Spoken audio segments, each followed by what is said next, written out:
Du laver udtagningen i den samme maske.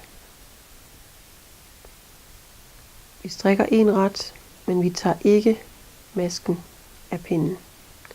Så strikker vi en ret i masken en række ned, og så strikker vi igen ind i selve masken, og så løfter vi af. Så nu har vi taget 2 masker ud. Jeg viser det lige igen. Strikker først selve masken, løfter ikke noget af, går masken en række længere ned, strikker en ret og strikker i masken igen.